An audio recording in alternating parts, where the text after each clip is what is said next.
الحمد للہ وکفا والسلام علی عبادہ الذین اصطفى اما بعد اعوذ باللہ من الشیطان الرجیم بسم اللہ الرحمن الرحیم انا نحن نزلنا الذکر وانا له لحافظون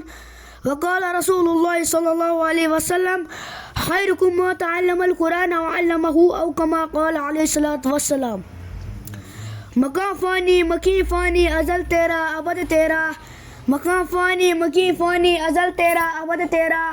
خدا کا آخری پیغام ہے تو جاوداں تو ہے۔ صدر وقار، عالی مکتب حکم صاحبان، معزز اساتذہ کرام اور میرے عزیز دین و ایمان بھائیوں، آج کے اس عظیم الشان اجلاس میں میرے موضوع کی تقریر کا عنوان ہے قرآن کریم ایک عالم گیر کتاب اور مکمل نظام حیات۔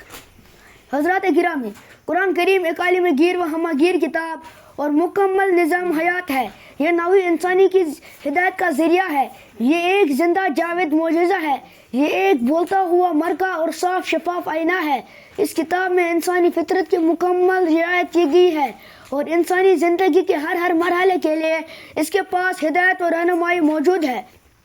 یہی وہ عظیم الشان آسمانی کتاب ہے جس کو اللہ تعالیٰ نے جس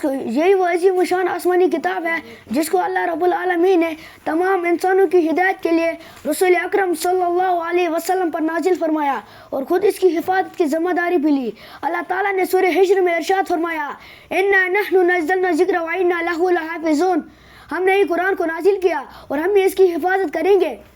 حضرات، قرآن کریم کا یہ ایک بہت بڑا امتیاز بلکہ قابل فخر معجزہ ہے کہ ساری دنیا کے اندر اس کو سب سے زیادہ پڑھا جاتا ہے، اور جب بھی پڑھا جاتا ہے ایک نئی کیفیت، ایک نئی جاذبیت، ایک نئی چاشنی، ایک نیا لطف، ایک نیا مزہ، ایک نیا سرور و کیف پڑھنے اور تلاوت کرنے والے کو حاصل ہوتا ہے، اور اس کی تفسیر کا مطالعہ کرنے والے اور اس کے سننے والے کو ایک نیا پیغام ملتا ہے۔ قرآن کریم کی انہی خصوصیات کی وجہ سے لاتعداد لوگوں کے قلوب روشن اور منور ہو گئے، اور بہت بڑی تعداد ایسے لوگوں کو بھی ہے جو دولت ایمان سے تو محروم رہے، لیکن قرآن کریم کی عظمت و افاقیت اور صداقت و حقانیت کو انہوں نے تسلیم کیا اور برملا یہ اعتراف کیا کہ قرآن وہ واحد اور اکیلی کتاب ہے جو گمراہی اور بے روی کے لیے ہدایت نامہ ہے اور ساری انسانیت کی فلاح و نجات کے لیے مضمر ہے۔ در حقیقت قرآن اللہ تعالیٰ کی وہ عظیم کتاب ہے جس نے اپنی بنیادی تعلیمات، صلاح عقائد و احکام، کریمانہ اخلاقی اصول و اقدار، تزکیہ نفس، کریمانہ اخلاقی اصول اقدار، تہذیب و اقدار تعلیمات بڑے بڑے مفکرین اور ماہرین تعلیم کو متاثر کیا، اور انہوں نے اس کی عظمت اور تقدس کا اعتراف کیا، اور وہ یہ کہنے پر مجبور ہو گئے کہ قرآن ہی وہ مقدس ترین کتاب ہے جو تاابد باقی رہنے والی کتاب ہے اور ساری انسانیت کے لیے ہدایت نامہ ہے۔ بلا شبہ قرآن مجید نے نوع انسانی کے افکار و اخلاق، تہذیب و اقدار اور طرز حیات پر اتنی وسعت، اتنی گہرائی اور اتنی ہمہ گیری کے ساتھ اثر ڈالا